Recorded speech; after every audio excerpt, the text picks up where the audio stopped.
বের করে জাহান্নাম থেকে বের করে একটা নির্ধারিত দূরত্বে রেখে দেওয়া হবে, কিন্তু জাহান্নামের আগুনের লেলিহান শিখাতে তার গা ঝলসে যাবে। সে আল্লাহর ডেকে বলবে, মাবুদ তোমার কাছে আমি কিছু চাই না,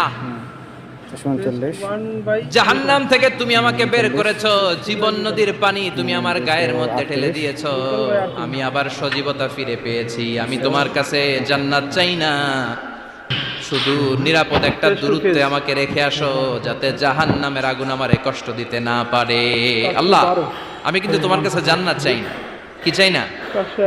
জান্নাত চাই না, কিন্তু জাহান্নামের আগুন আমারে কষ্ট দিচ্ছে, এতটা দূরত্বে রাখো যাতে জাহান্নামের আগুন আমার গায়ে না লাগে।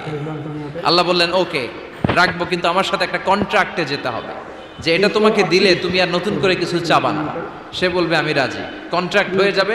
আল্লাহ জিব্রাইলকে বলবেন, যাও এমন দূরত্বে রাখো যাতে জাহান্নামের আগুন ওরে কষ্ট না দেয়, রেখে আসা হবে। অনেক দিন সে ওখানে